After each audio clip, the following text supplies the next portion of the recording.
He was born into a world of magic, but he didn't have any magical skills of his own. So he decided he was going to become the strongest magician by taking out every monster in the dungeon with his sword. The story starts with this dude named Will, living in a world where magic is like the holy grail.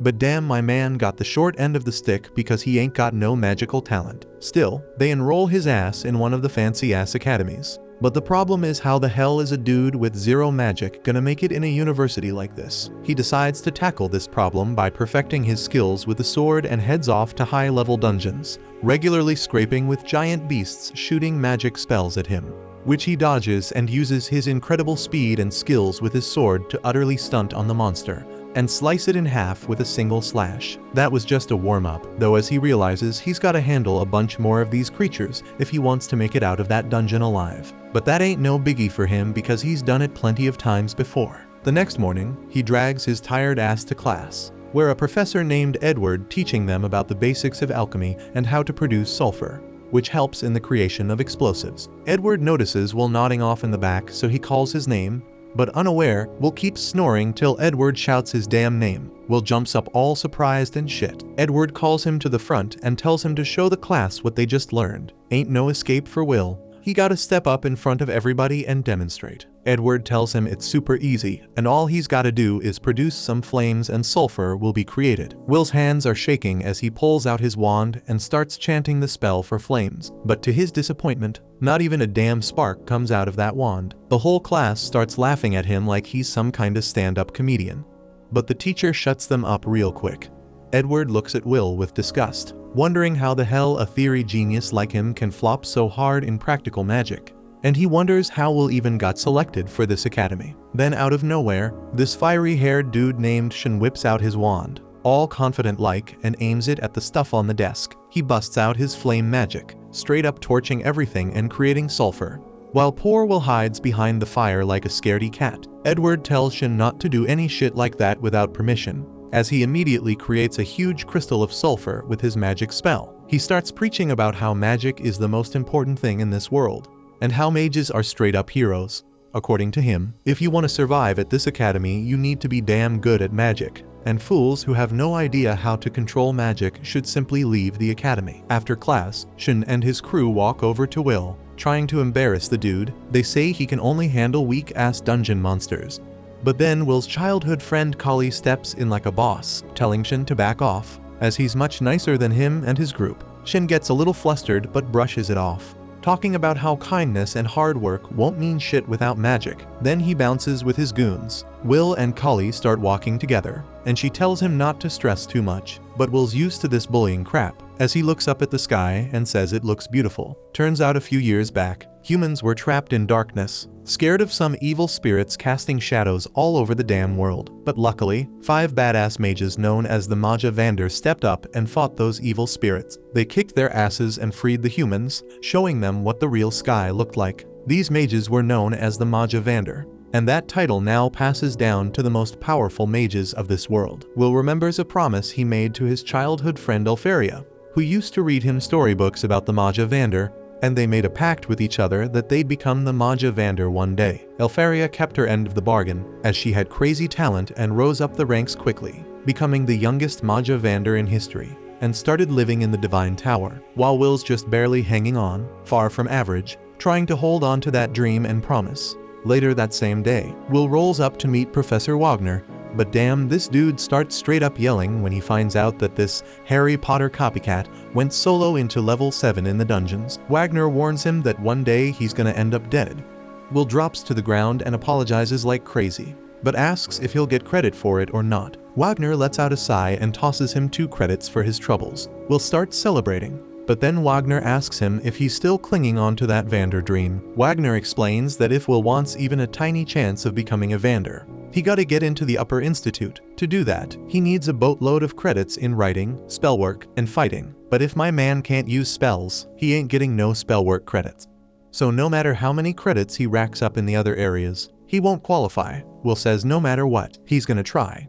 So Wagner tells him he gotta graduate first, but as far as he knows, Will needs 4 more credits by the end of the week. This news shocks the hell out of Will, and he starts hunting down monsters that can give him those 4 credits. Wagner mentions this monster called Baskerville on the 6th floor that ain't been defeated yet. Will gets all hyped up and hugs his teacher, but little does he know, Shin overhears the whole thing and decides to hit up the dungeons himself. He wants to kill that monster before Will does so he can boot him out of the academy for lacking credits. Later that evening, Will enters the damn cave with his sidekick Kiki, telling her to use her nose to sniff out the monster. But Kiki ain't feeling it because the last time when Will fought a Baskerville, she got straight up roasted by its breath. On the other side, Shin and his crew step into the 6th floor, all determined to find that beast before Will does, so he gets kicked out. One of his lackeys with some pink feminist hair asks if it's a good idea for just 3 mages to venture in, but Shin shoots him a mean look, claiming he's one of the best mages in the class and can handle it. He's walking with a bunch of racist angry thoughts in his head and tells his crew to use their scan magic to track down the beast's location. When suddenly, this massive beast pops up and straight up decks the spiky-haired dude so hard, he becomes a freaking pancake on the wall. Shin's in disbelief, frozen in place, while the feminist starts shrieking like a banshee out of sheer terror. Will hears the screams and springs into action, hauling ass towards the noise because he's worried someone's getting messed up. He turns a corner and spots Shin on the ground, blasting fire at the monster. But this creature ain't phased one bit. Will recognizes it as the evil sentinel, a super tough monster worth 10 credit scores. He wonders what the hell it's doing in this dungeon level. He realizes that Shin's magic ain't jack against this beast. It just brushes off those flame blasts and keeps coming for the scared shitless boy. Will considers helping him out, but then he remembers all the times this jerk mocked him for no reason. That makes him want to shut his eyes and pretend he didn't see a thing. But then he thinks about Alferia, who always said he was the kindest person she knew. She even gave him a pair of glasses as a gift. That reminder brings him back to his true self, and he puts on the glasses just as the monster raises its weapon to finish off that cocky brat once and for all. Will blocks the monster's attack just in time, pushing it away and saving Shin's sorry ass. Meanwhile, back at the academy, Edward barges into Wagner's room and demands that he send his familiar straight into the dungeons. Turns out, Shin and his lackey snuck into the 6th floor without permission. Wagner realizes what's going down but tells Edward not to sweat it, because Will's on that same floor too. Back in the damn dungeon, Will keeps going head to head with the monster,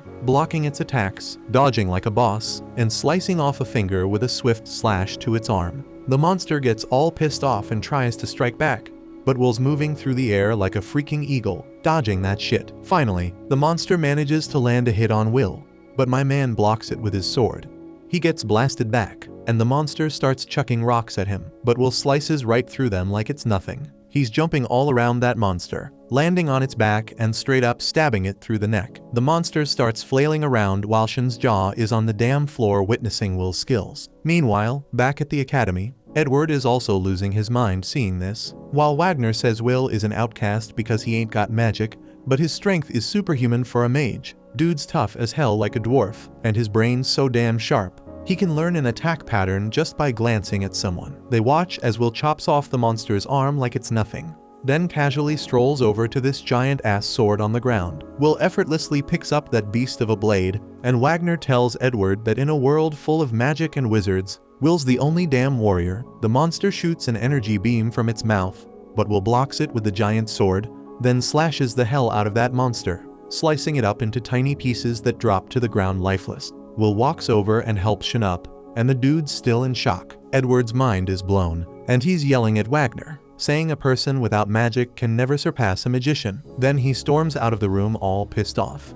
Wagner knows Edward's hella mad right now, but he also knows that Will's story is going to become a freaking legend, as he will turn the whole damn world upside down by making Wistoria the only place where a wand and a sword meet. 5 years back, Willie was the ultimate joke at that whole school due to his lack of magic, and apparently the only reason they even let his sorry ass enroll in this school was because he was tight with Alferia. But once she became the Maja Vander, the school didn't need to fake being nice to him anymore. Willie had to put up with all that shade, but it didn't stop him from hustling hard to graduate no matter what. Wagner rolled with Willie to see the headmistress, and no doubt she had her doubts about whether Willie had what it takes for this school. But once she hands him a sword and puts him to the test, Willie straight up counters every single one of her fire spells in a split second. She's blown away and says Willie can stay in the school. Wagner's hella surprised because he didn't think it would be so damn easy to convince her. Willie ain't got no magic, but the headmistress thinks it'll be a blast having someone like Willy around.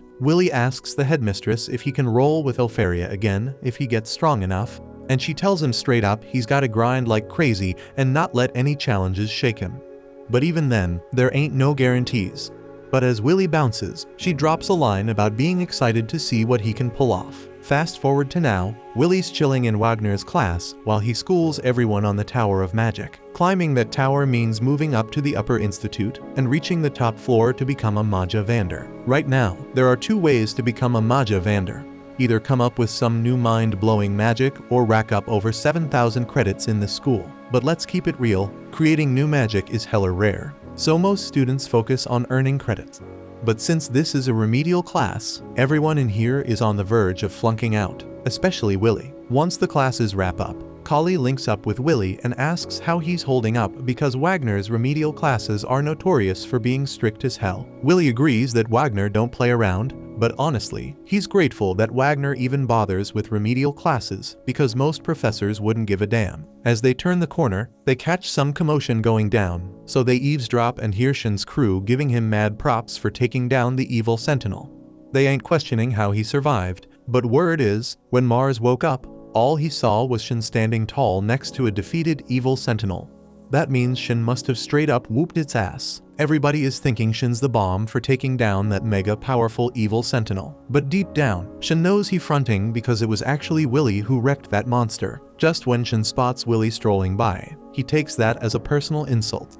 So he marches up to Willy and starts throwing hands, trying to start a fight all over again. But now it's way harder for Shin to see Willy as some weakling because he knows Willy could straight up knock him out with one hit.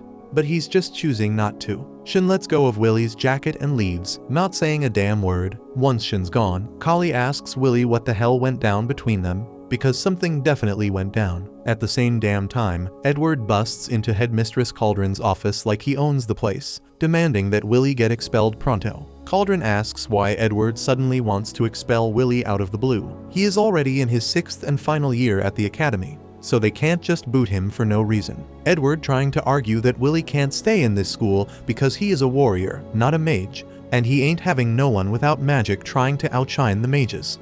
Cauldron pulls out Willy's records and points out that his grades are off the charts. His writing is on point, and his magic reports are mad insightful, so he can't use magic. But he the damn definition of a perfect student. If Willy's dream is to become a Maja Vander, Cauldron believes he could excel in any damn profession he chooses. It is the Academy's duty to produce smart-ass folks for the fated day. But Edward is saying Willy's ambition to become a Maja Vander is the problem, and Cauldron feeling him on that, so she comes up with a plan. She tells Edward to personally test Willy, and if Willy can't pass Edward's test, then he is free to kick him out if he wants. Edward asks if Cauldron is sure she wanna leave Willy's fate in the hands of his #1 hater, and Cauldron says she's fine with it since it won't make a difference. If anything, she thinks it gonna be more entertaining to have the Dark Viper mage himself test Willy. Meanwhile, Willy getting ready for his next class and asks Kali to help him pop open his locker. She happily does that, and he apologizes for always making her do it because he ain't got no magic skills. She's cool with it. But then she peeps Willy's sword in his locker and asks if he's still training with it. Willy says he is, but he couldn't get the green light to use it while he's at school, and his roommate back in the dorm won't let him do anything risky. Later on, he and Kali roll to the library to study together, and Willy's going all in even though he already aced this shit before. Kali tells him to chill since he's already killing it in writing. But Willy says he gotta keep hustling because he can't afford to drop a single credit. Plus, he enjoys learning history from the perspectives of other races, especially because he can relate to the dwarves. They went to war against badass mages, but they never backed down despite the tough-ass challenge. Right then, Kali spots a white strand of hair on Willy's dome, and she says it's probably because he's pushing himself too hard. She offers to yank it out for him, even though Willy says she doesn't have to. But she's really all about doing it. Just when they're getting flirty, Edward sneaks up behind Willy and tells him to meet him solo in the spell hall because he got some shit to handle. A little while later, Willy shows up at the spell hall, and Edward drops the bomb that he's hooking Willy up with a special remedial class, so he better be grateful. Willy can't believe Edward's offering him a remedial class, but that just proves he ain't up to no good. Dude wants to see what Willy's really made of, so he shoots a warning shot to let Willy know it's a damn serious. Edward says if Willy can land a single strike on him, he'll score 5 spellwork credits. But if he fails, he's getting expelled on the spot. Edward also makes it clear that Willy can't say no to this test. So he starts casting a spell to take Willy out. Meanwhile, Cauldron summons Wagner to her office and apologizes for the short notice. But she thinks Wagner should know what Edward's up to. She casts a spell to show him the test Edward's giving Willy, and she forbids Wagner from interfering for any reason. She thinks it's only fair that Edward gets his request granted since Wagner got the same privilege to watch over Willy. But Wagner thinks it's too damn cruel to let Edward of all people be the one to test Willy because this dude almost became a Maja Vander. He might have failed, but he still got power equivalent to 1, so Willy's in some serious danger right now.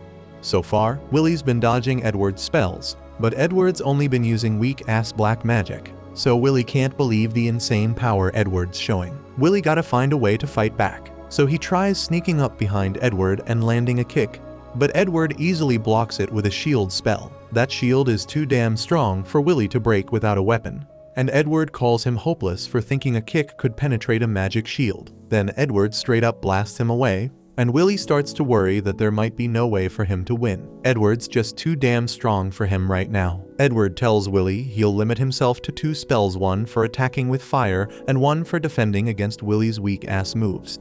But even with just 1 attack spell, someone who's a master at that shit can outshine someone who's learned 1,000. At the same damn time, Edward's casting his fire spell, and Willy knows he's screwed if he gets hit with that.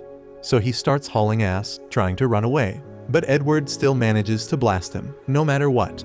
And you can tell Edward's enjoying this shit because he's got that smirk like he's conducting a symphony with Willy's screams. Willy eventually falls to the ground, realizing he can't beat Edward like this. But if he had his sword, at least he could hold his ground against Edward. Outside the spell hall, Collie's been stashing her stuff in her locker, and she's hella worried about Willy because Edward asking him to come alone for remedial classes can't be a good sign. Out of nowhere, Kiki comes running in all covered in Willy's blood, desperately trying to get to his sword in his locker.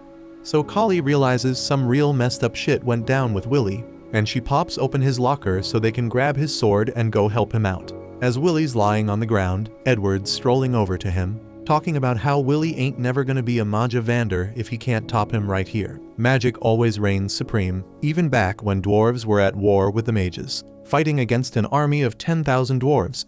But just 1 mage was enough to wipe them all out. The sword ain't never gonna compare to the wand, but even with the odds stacked against him, Willy still wanna be a Maja Vander, and he'll do whatever it takes to make it happen. Edward can't understand why Willy goes to such extremes, so he asks if Willy has some noble-ass goal he's trying to achieve. So Willy tells him it's because he wanna be by the side of the girl he loves, but Edward thinks that's a dumb-ass reason. It might sound stupid to Edward, but Willy made a promise to Alferia, and he gonna do whatever it takes to watch the sunset with her. Right then, Collie shows up at the spell hall and tosses Willy's sword to him, and now that he is finally armed, Willy is able to counter Edward's fire spell. Edward all shocked that Willy managed to cut through his spell, but he realizes it's because Willy's sword is some special shit. Still, he is hell-bent on proving that Willy ain't no match for a mage. Willy is scared shitless of Edward's flames, and if he had a choice, he would have bounced from this fight long ago. But facing Edward is the only way for Willy to move forward.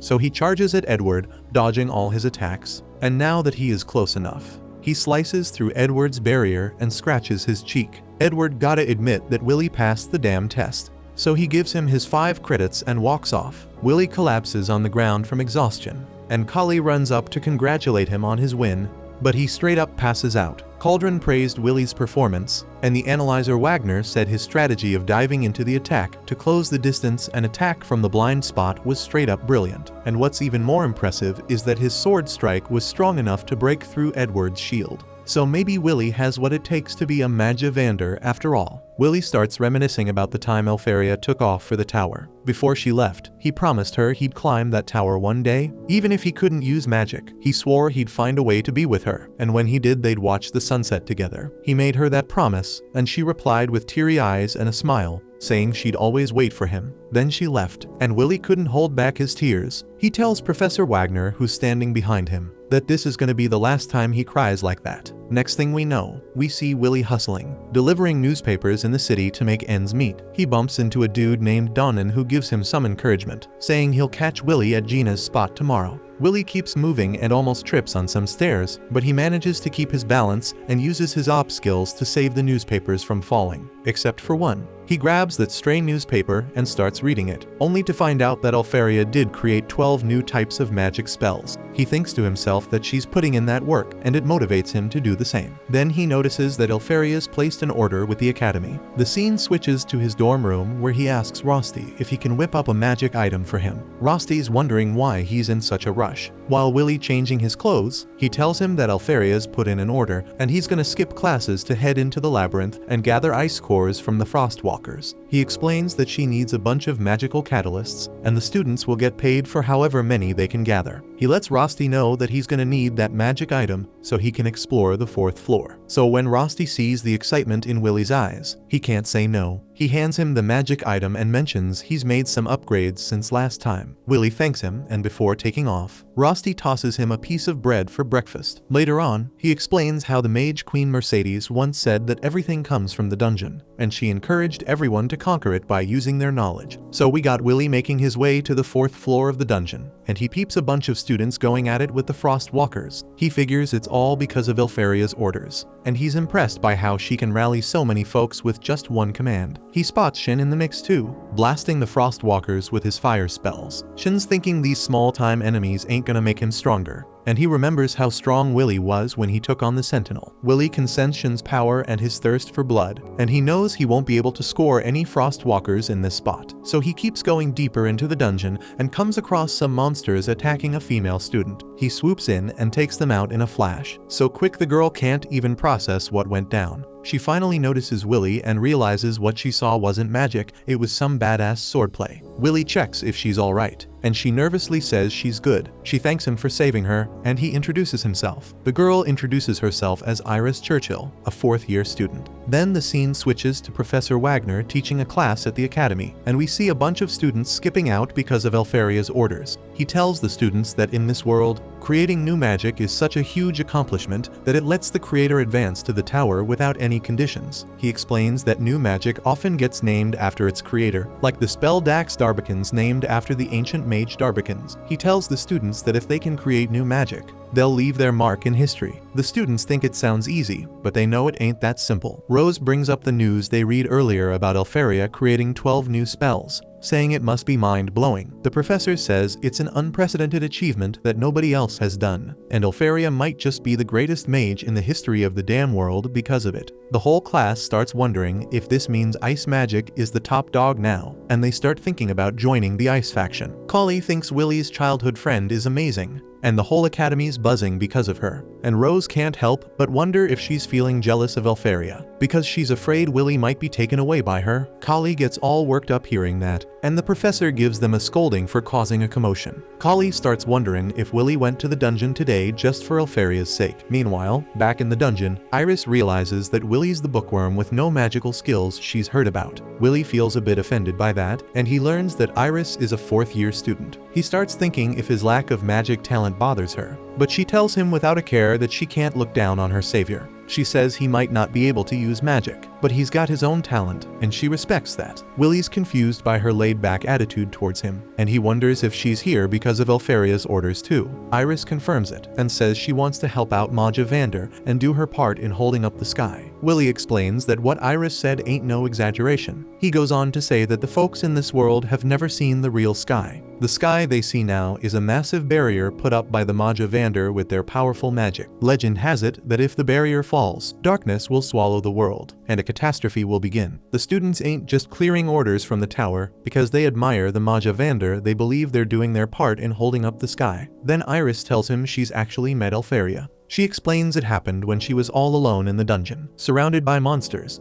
Willy wonders if she's got a habit of getting surrounded by monsters. Iris says back then she was in a dire situation and had accepted her grim fate. But then Alfaria freezes all the monsters in an instant, helps her up, and tells her to be careful next time. Iris gets all excited remembering that, and she mentions with sparkling eyes that they had a long chat after that. That's when Kiki notices something, and Willy goes to check it out while Iris keeps rambling. She mentions she wants to help Alfaria, but she ain't found a single Frost Walker. She thinks maybe the other students already took them all down. Her searching ability ain't finding nothing either, so she asks Willy what he's up to. Willy tells Iris that frostwalkers leave behind ice shards on their tracks, but usually, those shards are like 0.5 to 1 mm in size. But my man notices a shard that's twice as big. He figures there's a massive frostwalker up ahead, and maybe in a spot her searching ability can't reach. Iris is wondering how the hell Willy knows all this when he can't even use magic, and Willy tells her magic is cool and all, but it ain't everything, especially in a dungeon. He says he can make up for his lack of magic with his experience and wisdom. Then he gets his magic item ready to go.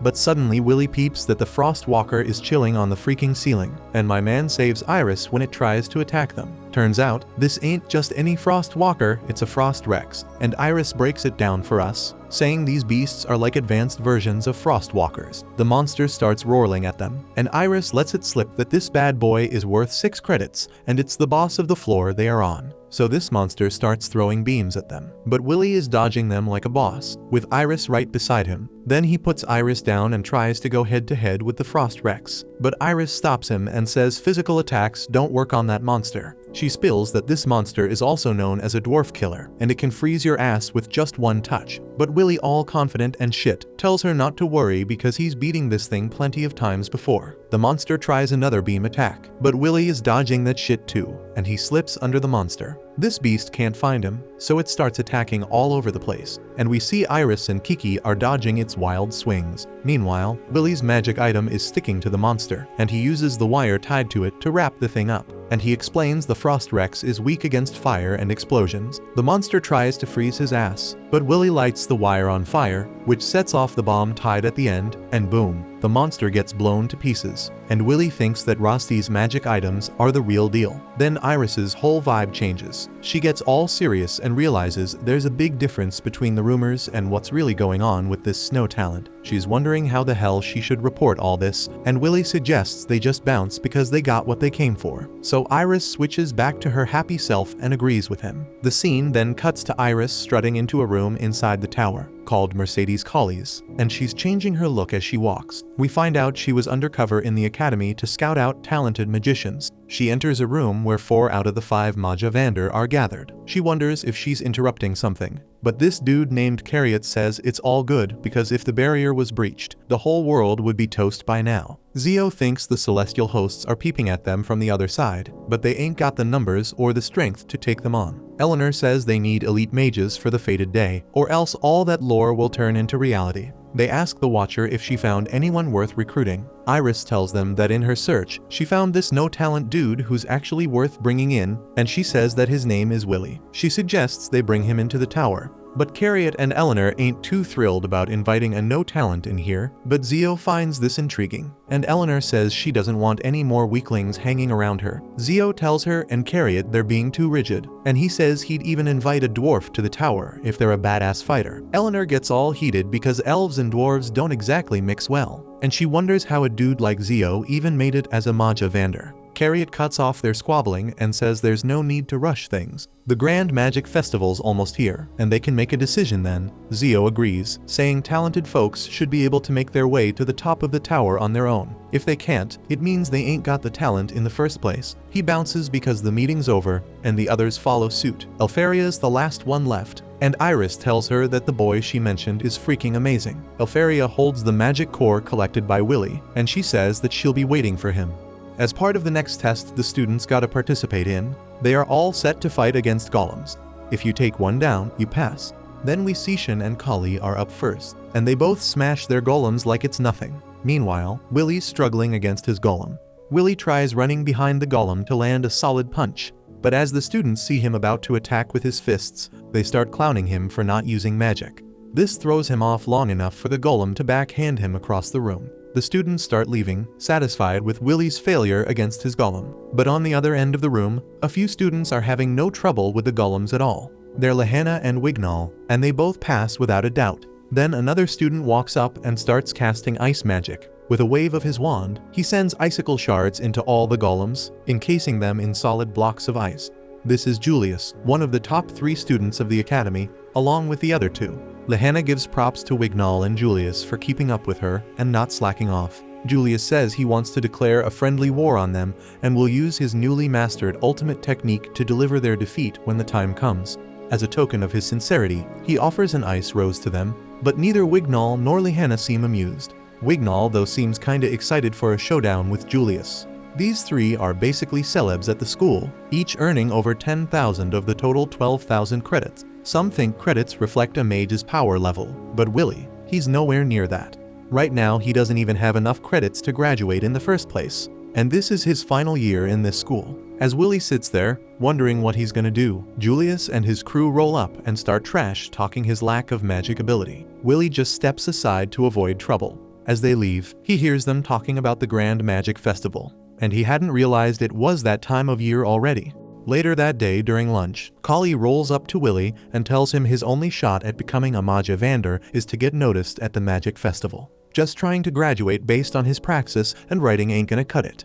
And there have been cases of students who got scouted without even having the 7,000 credits needed to graduate. The Magic Festival is a massive event that goes down every 2 years. It's packed with all kinds of events and pulls in high mages from the tower looking to scout out fresh talent. It's where all the different magic factions throw down for the chance to recruit the best students. It's no stretch to say that getting into the Upper Institute can pretty much hinge on how you do at the festival. There are 5 factions: the Thunder faction, the Elf faction, the Fire faction, the Ice faction, and Mysterious Noah. All these factions, except for Mysterious Noah, are led by their respective Maja Vanders, so if they scout you, it's a guaranteed promotion. Willy doesn't think he's got a shot at getting chosen since he's already failing. To even get noticed, he'd need some kinda amazing magic that would blow the high mages away. And while he's right about that, there are still other ways to get scouted. Kali has heard rumors that Watchers might show up looking for talent, but Willy figures Watchers are just a fairy tale. He thinks a no talent like him's got no business at the festival, so he's planning to stay in the background and help with the preparations instead. Kali believes Willy could totally change how people see him if he entered the festival this year and showed what he's got, but Willy's still not into the idea. He thinks it'd just turn into a physical challenge if he's there. He tried entering the festival back in his second year and got booed off the stage for using physical attacks. He's still reeling from that embarrassment, so he's not keen on doing it again. Students all over the school are grinding hard for the festival, and Kali reminds Willy that besides the high mages, there'll be plenty of scouts from the capital too. Even if Willy can't make it as a Maja Vander, he might still get scouted for another job. The Magic Festival's a prime spot to show off your skills, so Kali's really pushing Willy to step up and prove himself. But Willy's still doubtful about participating if he can't use magic. Just then, Kali spots something sketchy and heads over to one of the lockers, telling Willy there's something off about it. It's hidden pretty well, but she can sense a barrier there. Willy asks if she's sure it's not just a locking spell for the locker, but Kali can tell the barrier's made to block sound and obstruct sight. She could crack it with her magic, but that might be troublesome, so she asks Kiki to take care of it instead. Once Kiki breaks the barrier, they find a secret staircase behind the lockers that leads to an underground gambling den. A bunch of students are down there betting on who'll come out on top at the Magic Festival. Kali finds it messed up that the students turned their locker room into an illegal gambling ring, but then Willy notices Shin standing across from them. He's surprised to see him there since Shin doesn't seem like the type who enjoys betting. Shin gets defensive and starts yelling at Willy to mind his own business. But Kali steps in and warns Shin that if he starts a fight with Willy for no reason, she'll make sure he regrets it. Shin backs off, so Willy asks him again what he's doing here since he's not part of the betting crowd. Shin doesn't feel the need to answer Willy's questions, but it's definitely not like he's here to see if people are betting on him. And he definitely isn't upset that no one thinks he has a chance of winning, even though he's the 4th best student in the school. Sure, the top 3 students might have slightly more credits than him, but Shin's credit score is in the high 9,000s. The only reason he ranks lower is because he failed a writing test once. Since then, he's been working a lot harder to make up for the lost credits and catch up. But his magic skills are still on par with Lehanna and the others, so he's just as likely to win at the festival as any of them, although he doesn't get why he's trying to justify himself to Willy. After that, the rest of the day goes on like usual. Once classes are over, Willy gets up to leave, but before he goes, Kali catches him and asks if he's free after school because she'd love to hang out, even if it's just going into the dungeon together. But unfortunately, Willy's got work tonight, so he can't hang with her today. Willy's working at Gina's restaurant on the outskirts of town, hustling as a waiter. He's got a tray full of food and drinks, which he brings over to Donnan.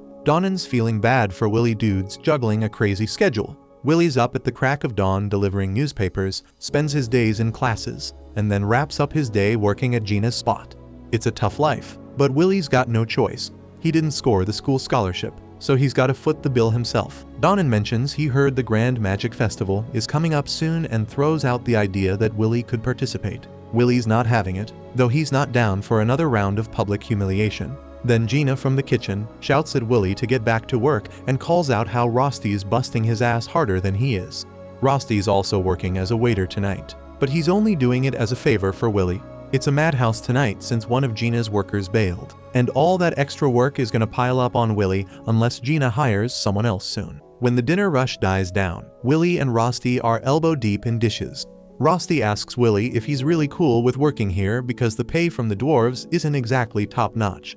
Willie could easily hit up Wagner to help him find a better paying job, but he doesn't want to bother Wagner too much. Plus, he actually enjoys working here. The people are real, caring, and they treat him well, so Willie respects them a lot. Just when things are going smoothly, Julius rolls into the restaurant, clearly just to be a jerk.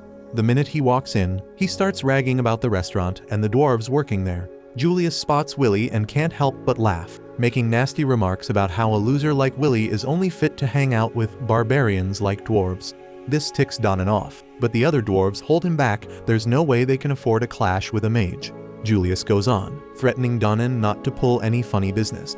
He then tells Donan and the other dwarves that they're just immigrants who ended up here after the Celestials wrecked their world. According to Julius, humans have been nice enough to let them live here without any hassle, so a dwarf like Donan has no right to give him any attitude. Donan manages to chill out because he knows there's nothing he can do right now. Everything Julius spat about dwarves being refugees is true. They came here after their world got wrecked. But even though the elves went through the same thing, dwarves still get treated like trash by the humans around here. So if Donan were to snap and go after Julius, it'd mean big trouble for all the dwarves in the city. That's just how things roll in this world. But Willie can't stand this kind of injustice. He decides today's gonna be his last shift here. Now that he's done working at Gina's place, he's free to do whatever he wants without Gina getting any blowback. First thing on his list, march over to Julius's table and tell him to take back the crap he said about the dwarves. Dwarves bust their butts and made the best of tough situations, so Julius has zero right to call them barbarians. Julius, however, couldn't care less about the dwarves or their struggles. He just kicks his plate of food at Willie and signals his two lackeys to get up and rough him up. They don't realize that tossing a plate counts as assault, so anything Willie does from now on is totally self-defense. Willie grabs the two guys by their shirts and introduces them to the floor in a major way. Julius catches a slice of the action and ends up getting his clothes pissed, which is a major hit to his pride. He's not about to let Willie get away with this. Things start to get icy as Julius pulls out his wand and goes on the attack.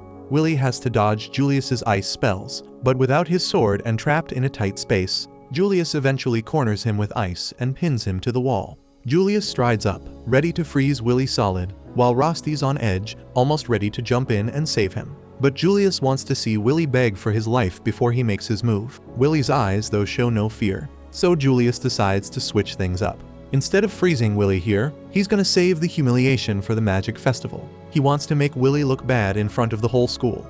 Willie agrees to face off with Julius at the festival, and Julius throws down the gauntlet. If he wins, Willie's out of school for good. But if Willie wins, he wants an apology from Julius for dissing all the dwarves. The day of the Grand Magic Festival finally arrives, and you can feel the buzz in the air. Everyone's hyped to see what these students are capable of. The Fire Faction Scout is on edge, telling his crew to keep an eye out for a rising star because you never know who might have what it takes to become a Maja Vander. The first big showdown is the dragon races, and Kali is absolutely killing it, leading the pack like it's nothing. But it's not just the race that's got people talking. The crowd is glued to the action, and there's a bunch of recruiters here, too, both from the tower and beyond, all hungry to snag the top talent the school has to offer. Kali takes the win in record time, as expected, and next up is Crown Attack, and it looks like Shin's getting in on the action. He's feeling pretty good, especially since Kali personally asked him to join her team. Finally, she's seen how awesome he is and wants to team up. No more dealing with that scrub, Willie. But just as Shin steps into the training room, he's floored to find Willie there too.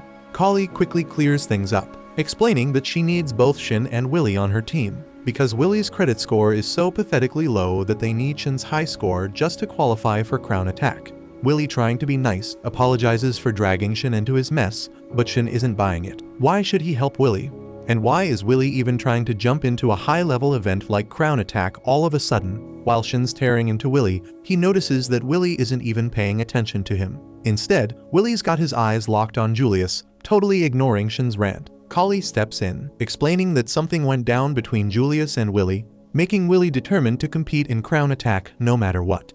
This only fuels Shin's anger. How dare Willie ignore him after making him feel like such a loser in the dungeon. As the next event is about to kick off, the commentator Mike introduces himself, alongside his co-commentator Edward. Now, Mike isn't thrilled about it because Edward's basically the most hated professor on campus, strict, scary, and just downright intimidating. Honestly, Mike's half convinced Edward might take him out before the festival's over. But hey, the show must go on. So Mike gets the crowd hyped for the main event of the day, the Crown Attack. Then a spell is cast over the stadium, transforming it into an epic battle map. There's a volcano zone, a marshland zone, a badlands zone, a grassland zone, and a wood zone. Unlike the other events, the Crown Attack is a team showdown, with squads of 3 competing against each other. All the teams start on the outer edge of the field, fighting their way to the central stadium. In the middle of the stadium sits a giant crown, and the first team to grab it wins. But don't think it's that easy. The entire field is rigged with traps of every kind. Teams can take the shortest path to the stadium, but they can also mess with the other teams along the way. So this is going to be the most intense battle royale of the festival. Edward chimes in, reminding everyone that the event was designed as a practical test of how well teams can handle a dungeon raid together. But let's be real, nobody's here for teamwork. They're all here to see the top students go head to head. And if by chance there were an illegal gambling ring at the school, which of course there totally isn't, Wignall's team would be the top bet. Meanwhile, on the other end of the betting spectrum, the team with the least love is the one led by Willie. The students start laughing at Willie for daring to think he could compete in an event like the Crown Attack. But Willie isn't losing confidence this time. As the participants head to their designated start locations, Wagner is shocked to see that Willie is serious about competing. He tries talking Willie out of it, but Willie's mind was made up from the beginning, so nothing Wagner says can stop him. Willie apologizes for not listening to Wagner, but even if it makes him the laughingstock of the school, this is one competition he's determined to win, no matter what. Willie then walks away, and Wagner accepts that there's no talking Willie out of this. He reminds Willie that he was warned about the risk involved, so if things go south, Willie has no one to blame but himself. With all the students in position, the Crown Attack event officially begins. The students rush forward, and Julius's team is the first to run into some of the traps laid out on the battlefield. As they approach, the cubes activate and form an army of golems standing in Julius's way. With so many golems in one place, it would easily become an insurmountable obstacle for many students. However, Willie charges forward at full speed, showing no signs of slowing down. The students mock him for trying to break through the golem swarm when he can't use magic and couldn't even beat a single golem during practice. But Willie keeps running toward the golems, and before he attacks, he signals to Kali, who casts a spell to create a magic gauntlet for him. With it, Willie absolutely demolishes all the golems in his path. The jaws of all the spectators drop as they witness Willie's capabilities. But Wagner had expected something like this to happen. As long as Willie attacks using a magic gauntlet, he can do significant damage, even without his sword. And since Kali made the gauntlet, it's technically not against the rules either. Against every prediction and all the illegal betting odds, Willie is the first to successfully make it through the golem horde. And he's heading straight for the crown now. Ever since Willie saved him, Shin's been haunted by that moment, replaying it in his mind on a loop. To him, it was one of his worst failures, and honestly, he'd rather have died than face that kind of humiliation. That's why he's been busting his ass to get stronger, pushing his body to the limit with every ounce of strength he can muster. But despite all his effort, Willie's still outclassing him even without magic. Now in the Crown Attack, Willie and his crew have taken a massive lead, with the goal of reaching the stadium and snagging the crown. If the other competitors don't step it up, they're gonna be left eating dust. Willie hits the Badlands zone, and as soon as he arrives, more cube traps activate, firing rock bullets at him and his team. As the bullets rain down, Willie doesn't even flinch. He slams his gauntlet into the ground, creating a rock wall that blocks the bullets.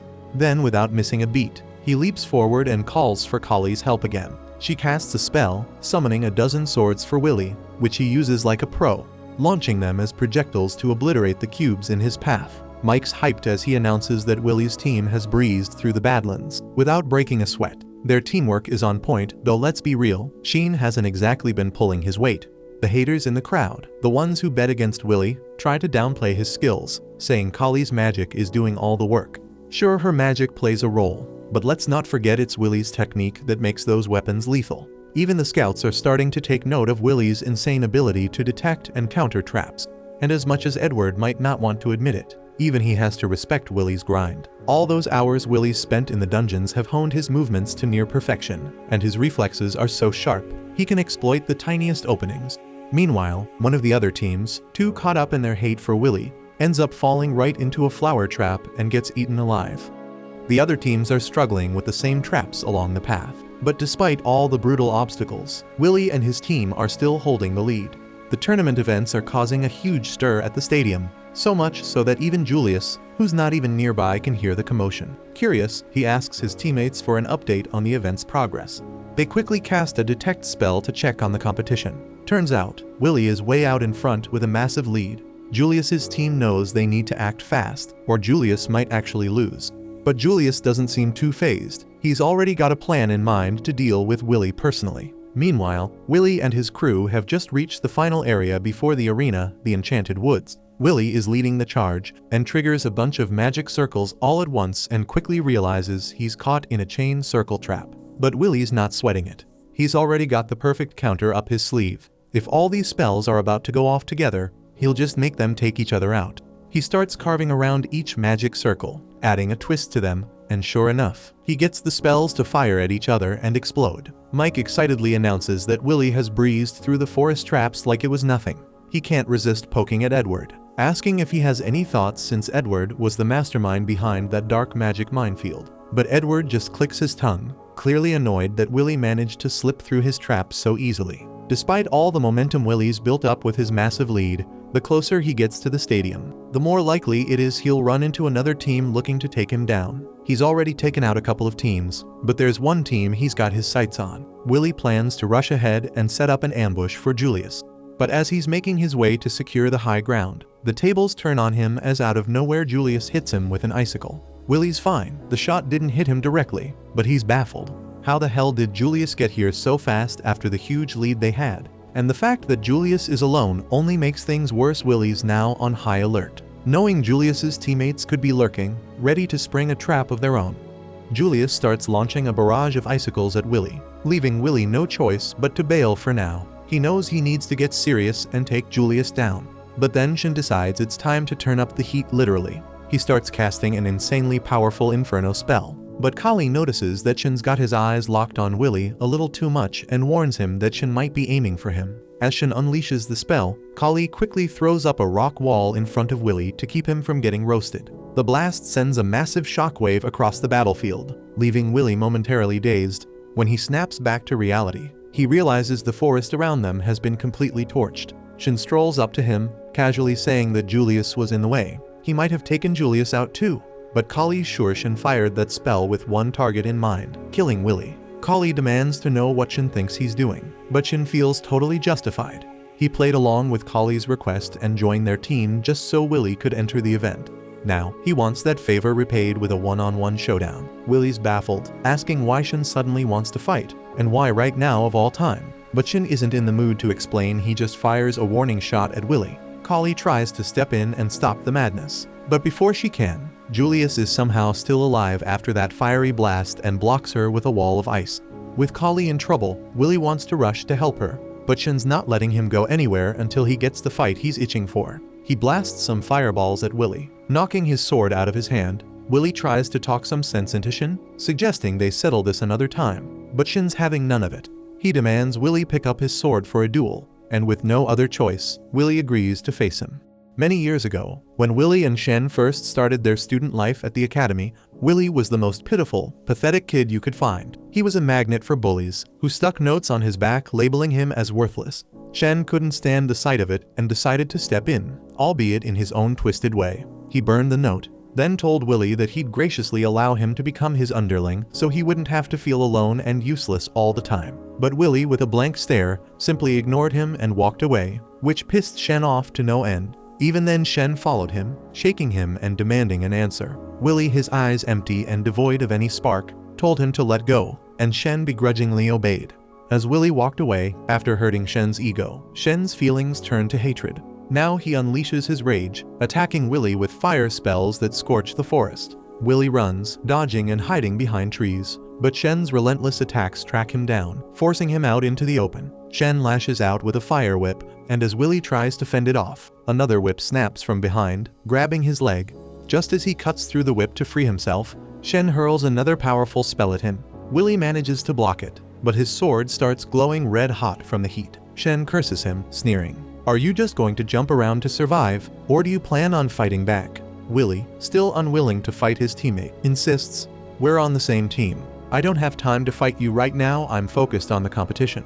Shen snaps and tells Willy that he will just burn him to ashes, and continues his assault. As Willy dodges everything thrown at him, he can't help but wonder if he really has no choice but to fight against his own teammate. Everyone in the stadium is completely floored by what they're seeing. Even Edward, with a smug grin, points out that no matter the reason, infighting among teammates is the absolute worst move in this competition. He mentions that because of this shit, the Tower Scouts will undoubtedly mark both Willy and Shen negatively, and he looks weirdly happy about it.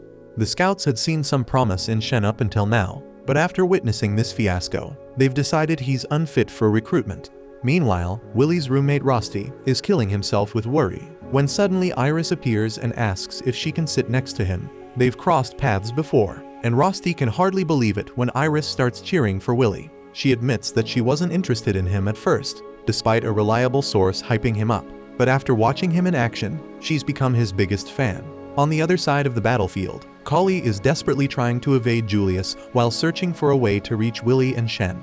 Julius mocks her, asking if the so-called Earth Princess is really not going to fight back. Kali hates that nickname with a passion and snaps at him to stop calling her that. He responds by launching an ice attack, which she blocks with a stone wall. But then she noticed a magic circle forming beneath her feet, and she realized that she walked right into a trap. Then a massive blast of dark magic hits her point blank, leaving the audience in shock. But what really blows everyone's minds is that Julius appears on every screen, facing off against all the teams at once, and nobody can make sense of how he's seemingly everywhere at once. Julius even makes his way over to Wignall's team, reminding Wignall that he swore to crush everyone with his secret weapon. Wignall responds with a spell Julius knows all too well, an ice flower that he had once given him. As the flower distracts Julius, a magic circle forms beneath him, and suddenly, he's swallowed up by a tornado. But then it's revealed that this Julius was nothing more than a clone, crafted from ice and magic stones, which is obliterated by Wignall's attack. Everyone is in awe of Wignall's performance, but Philvis, one of the leaders of the elf faction, isn't impressed. To her, Wignall is just average, barely meeting their standards. She turns to her partner Lefia and asks to return to their base, complaining that as an introvert, the festival's lively atmosphere feels like a slow, painful poison. Lefia, however, refuses, reminding her that they must watch the entire festival and report back to their master, the elf Maja Vander. Meanwhile, the audience is buzzing, unsure who will take the win now. They thought that Willy's team would win it, but Shen's sabotage has thrown everything into chaos. Willy's classmates are baffled by Shen's actions, and even Willy himself can't figure out why the redhead is so obsessed with him. He recalls the days when everyone bullied him, disrupting his work just for laughs. It was a rough time because no one knew better than him that he was a failure, but he couldn't understand why they went out of their way to torment him. Numbed by the constant harassment, all he wanted was to be left alone. So when Shen approached him that day, all he could say was, "Let me go." He didn't grasp Shen's intentions, nor did he care. His focus was solely on reaching Alferia. On that day, when Willy ignored him, Shen had lashed out with a fireball in frustration. Now, here he was again, attacking Willy in the same way. Willy dodges his attacks, opting to run instead. Shen, not backing down, chants a high-level magic spell and conjures a flame falcon, his guardian. Willy is shocked, not just by the sight of it, but even more so when Shen commands the falcon to attack. Guardians are usually defensive, meant to buy time, not go on the offensive. Reacting quickly, Willy uses his sword as a platform to leap into the air, slicing off one of the falcon's wings in the process. He grabs his sword and rushes toward Shen, thinking this is his chance to end the fight. But the flame falcon quickly regenerates its wing and resumes its pursuit. Willy realizes he has to destroy the falcon's core to stop it, but that's easier said than done with the guardian shooting fire at him. He dodges the flames, only for Shen to attack from another direction. Willy blocks with his magic gauntlet, but is pushed back, clearly exhausted. But Shen isn't looking much better either. Everyone, including Edward, is blown away by Shen's unexpected performance, because commanding a guardian with such skill shows that he's way beyond your average student. Even the Fire faction scouts are intrigued, despite Shen's betrayal of his team. According to their data, Shen wasn't supposed to be on the same level as the top 3 students in this batch. But today's display has everyone rethinking that assessment.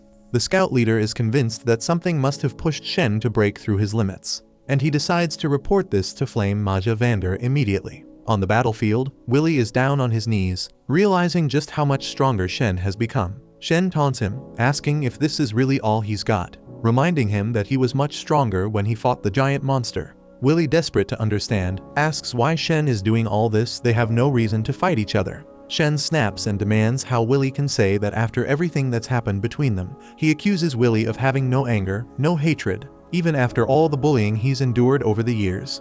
Willy admits that he's angry and that he does hate Shen, but he insists that right now, their priority should be defeating Julius.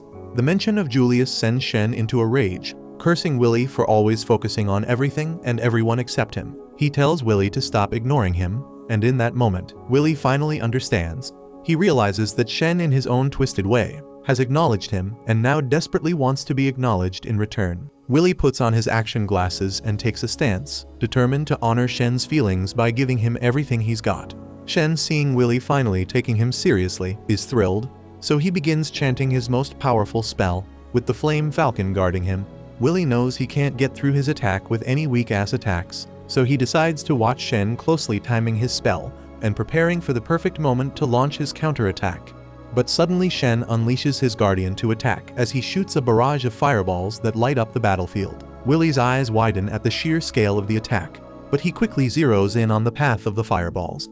With a burst of speed, he weaves through the onslaught like it's child's play, emerging from the flames to deliver a precise slash to the Flame Falcon's core before heading to Shen. Shen then attacks him with another attack point blank. But just as their attacks are about to collide, a stone wall erupts between them, halting the fight in its tracks. Willy smacks right into the wall, and Shen, caught off guard, stumbles back as Kali steps onto the scene and demands they stop fighting. Her clothes in tatters from her battle with Julius, and she proudly announces that she kicked Julius' ass. But then he pulled a vanishing act. Shen, caught off guard, stammers something about decency, blushing as he scolds Kali for her disheveled appearance. She isn't having any of it, calling him a misogynistic pig for judging her by her clothes and reminding him that the whole mess is his fault for starting the fight in the first place. She then tells Willy to get moving because he's got unfinished business with Julius and she'll handle things here. Shen, still riled up, declares he won't let her interfere with his battle, but Kali snaps back, calling him selfish and stupid. Then suddenly Willy drapes his robe over her shoulders, thanking her with a sincerity that leaves her blushing furiously. Willy then picks up his sword and takes off, telling Shen they'll settle the score some other time. Meanwhile, Julius and his team are the first to enter the stadium. The host is already declaring them the unbeatable champions, when suddenly, Willy rockets into the stadium at breakneck speed, landing with a thunderous crash right behind Julius and his crew, leaving the entire crowd eyes wide in disbelief. Willy locks eyes with Julius and challenges him to a fight, and Julius, who's been itching for this showdown, smirks as he prepares for the battle he's been waiting for.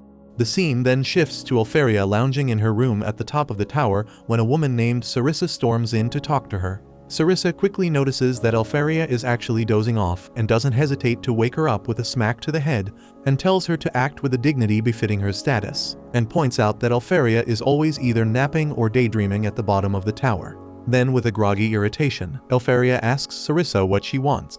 Sarissa hands her a stack of papers, insisting she take a moment to review them. These are the candidates recommended by the scouts, and Sarissa mentions with satisfaction that they've got a good crop this year. She highlights Julius in particular, noting that he's an excellent fit for the Ice faction, and currently putting on a show in the game. Sarissa suggests he might even be worthy of becoming Alferia's successor. Alferia considers that Sarissa might be right if the information about Julius is really accurate. The scene then shifts to Willy gearing up to face off against Julius in the games. Mike, the ever-enthusiastic announcer that Willy is up against all 3 members of Squad 9, and Julius, with a smug grin, expresses his relief that Willy showed up on time. He admits he was worried he'd win by default, then adds with a smirk that it wouldn't have been as satisfying if he couldn't crush him with some public humiliation. Willy, not backing down, tells Julius he's not planning on losing until he makes him apologize to Donnan and the others. But Julius with a sneer dismisses Willy as all talk and no action, saying he's nothing more than a rat. Then, with a flourish, Julius starts showing off his ice magic, creating a thick mist that quickly envelops the arena. Willy, on high alert, tries to sense the magical presence of the others through the smokescreen. He wonders if they're planning to launch spells at him and quickly realizes they're moving around him, likely attempting to encircle him. Then suddenly an ice spell strikes Willy from behind, but Willy narrowly dodges it. Knowing he can't stay in one place, he begins to move, managing to evade 2 more similar ice attacks. Believing he has now pinpointed their locations, Willy attempts to strike at Julius, but just as he makes his move, he's blindsided by yet another ice attack from an unexpected direction. Willy is caught off guard by the sudden turn of events, and Julius, with a smug grin, reveals that neither he nor his team has moved an inch. The realization hits Willy like a ton of bricks. What he's been tracking were mere clones, and the entire arena is left in shock as 5 versions of Julius stand before them. Willy briefly wonders if it's some kind of illusion, but quickly realizes it's not. Julius then explains with a wicked laugh that his clones aren't just for show, they can explode. And then boom, the clone closest to Willy explodes, and while Willy manages to shield himself from the worst of the blast, he finds himself trapped in a block of ice. Even Edward is stunned by the sight of 4 identical Juliuses, and he's taken aback when he realizes the spell being used. Wagner then identifies the spell as one of Elfaria's secret creations, part of a legendary serial magic known as Elglace Frost. Wagner goes on to explain that Elfaria's genius lies in the 12 original spells she crafted, each one a masterpiece in its own right, and Julius is wielding one of these spells called Ars Weiss. Willy recognizes the spell immediately. It's one that creates living sculptures, perfect replicas of the caster. Willy is in disbelief and demands to know how Julius could possibly use the same magic as Elfaria. Julius just laughs, arrogance dripping from every word as he claims it's all thanks to his immense talent. He boasts about mastering the spell on his own, and while it might be just the first in the series, he brags that he's already reached the level of a Maja Vander. With a sneer, he dismisses Elfaria as nothing special, even going so far as to declare that one day he'll strip her of everything she has. Willy's anger flares at this insult, and he shatters the ice imprisoning him and charges straight at Julius. So Julius and his clones respond with a barrage of ice boulders, but Willy cuts through them with ease. As Julius continues to cast spells, he boasts that he can move his clones at will and even have them cast spells independently. Julius's teammates then confidently remark that Willy is bound to lose if he stays put, and with that Julius halts his direct attacks and uses his clones as anchors to trap Willy within a magical barrier. Willy tries to break free of the barrier, slashing at it desperately, but the barrier holds firm, leaving him trapped. Julius then, with a smug, explains that it's easy to hunt down a wild animal when it's on a rampage, and he then hurls a massive ice boulder at Willy, declaring that this will end the fight. The crowd in the arena is stunned by the display of power, and Mike announces that Julius has won the battle without even moving from his spot. Even Edward is in awe and comments that this level of control is the ideal for all mages, so he finally understands why Julius has over 10,000 credits.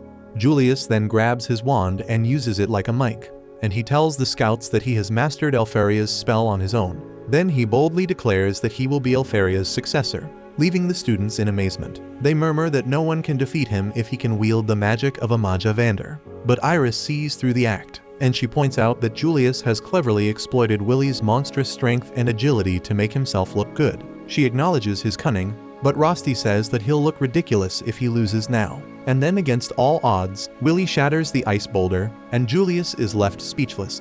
Willy casually thanks Julius for the ice spell, saying it helped cool his head. He even admits that he tends to get worked up when it comes to Elfaria, but Julius gets irritated to hear him babbling, and he declares that he's going to put Willy down for good this time. So Julius and his clones launch another attack, but Willy deftly dodges their spells and takes out Julius's teammates in one swift move. Edward, recognizing the tactic, realizes this is the same technique Willy used against him. The crowd erupts in excitement, sensing a major upset. As Julius's ice clones begin to crumble, confusion spreads through the audience. Willy calmly explains that Julius had been relying on his friends to help control the clones, and that's the only reason he could wield Elfaria's spell for even a short time. And he adds that Julius is nowhere near Elfaria's level. Meanwhile, back at the tower, Elfaria, watching from afar, considers that Julius might indeed have the potential to be her successor if the reports are accurate. But she quietly muses that what she truly desires by her side is a sword, not a successor. Willie then points out that Julius's Ars Weiss isn't all it's cracked up to be. He explains that unlike autonomous guardians, Ars Weiss is entirely controlled by the caster, and without his teammates, Julius wouldn't have been able to keep those clones in check. Julius, enraged at being lectured by someone he considers a no-talent who can't even use magic, retaliates by launching roses at Willie. Willie easily slices through them, but Julius makes the roses explode. Willie shields himself from the blast, and Julius, not missing a beat, conjures up 4 more clones. And they bombard Willie with magic from all sides, but Willie either dodges or counters every attack. Julius admits that he's not yet skilled enough to control 4 clones simultaneously without the help of his teammates, and he knows that the spell will drain him quickly. But he remains confident that Willie will never figure out which of the clones is the real one since they all look identical. Laughing at the thought of Willie being helpless against his spell, Julius is caught off guard when Willie charges straight at him. Panicked Julius hastily erects an ice wall to block the attack, but Willie shatters it effortlessly with his sword, sending a shard of ice flying into Julius. Julius is stunned and demands to know how Willie figured out which one was the real him. So Willie calmly explains that the average body temperature of Ars Weiss's clones is the exact opposite of the caster's, around -36 or 37 degrees Celsius, and sometimes even lower depending on the precision of the spell. If the caster isn't fully in control of the clones, the cold seeps out of them, much like frost walkers, ice crystals from around their feet. Realizing that Willie is right, Julius watches in disbelief as all his clones crumble to pieces. Confusion and anger swirl within him as he wonders how someone like Willie could possibly know more about this spell than he does. So Willie, with a hint of nostalgia, reveals that it's because Alfaria is his childhood friend.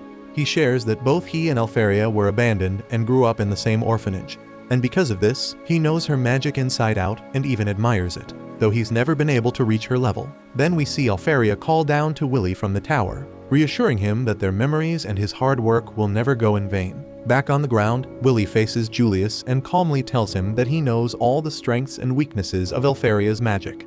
Julius snaps and angrily declares that he's not about to let a no-talent like Willie mock the magic of a Maja Vander. With fury in his eyes, he attacks Willie with an ice spell, but Willie effortlessly slices right through it. He then compliments Julius, sarcastically noting how amazing it is that no other mage has ever managed to replicate Alfaria's magic before. But then Willie drops the bombshell. Ars Weiss, the spell Julius is so proud of, was created by Alfaria when she was just 2 years old. This revelation hits Julius like a knife in his ass, but Willie continues anyway and tells him that the spell isn't perfect and can be easily countered. He adds that bragging about mastering such a spell makes Julius nothing more than the proverbial naked king. Julius is now in disbelief that he had been so proud of mastering a spell created by a 2-year-old girl, and feels the sting of humiliation. The realization that he's no better than an infant enrages him, and in his fury, he conjures 8 clones of himself, and then he boasts that Willie shouldn't underestimate him, as he can do much more than just create a few clones. So he is determined to overwhelm Willie with sheer numbers, and he casts a barrage of ice spells at once. But Willie remains unfazed and casually mentions that when he was a kid, he used to get bullied by 10 of Elfie's clones, making Julius's efforts look like child's play. Julius is enraged and launches his attack, but Willie dodges every spell with ease and takes down one of his clones. Julius desperately commands his remaining clones to stop Willie, so he can flee, but it's no use. Willie methodically destroys every last clone, as their attacks prove useless as he blocks or dodges them all. With the clones defeated, Willie strides toward Julius and delivers a powerful punch to his face. The blow is so strong that it knocks out one of Julius's teeth, leaving him unconscious on the ground. Everyone is stunned by what just happened, and Mike announces Willie's victory, but he is in disbelief that a so-called no-talent managed to take down someone with over 10,000 credits. Rosti is left speechless, and even Lahanna starts to see Willie in a new light. And as Kali and Shen enter the area, Mike declares that all Willie needs to do now is claim the crown. But just as Willie is about to reach for it, Wignall swoops in, snatches it, and places it on his own head. The crowd is left in shock, and Mike has no choice but to announce Wignall as the winner. And with that, the Grand Magic Games come to a close. Then we see Sarissa breaks the news to Alfaria, who is so ashamed that she can't even show her face. She desperately wishes for a spell that could erase memories or turn back time. Sarissa mentions that such a forbidden spell might exist, but she wouldn't allow Alfaria to use it anyway. Alfaria, with tears in her eyes, insists that Willie was wrong. She wasn't trying to bully him. She just wanted him all to herself so they could play together all the time. so she can't believe the students now know about her dark past. Meanwhile, back at the arena, Shen is floored that Willy managed to take down Julius too, so he leaves with the determination to defeat Willy someday, and then Kali checks on Willy, asking if he's okay. Willy apologizes for their loss, but he adds that at least he was able to keep his promise. Thanks for watching. Subscribe to not miss the next part.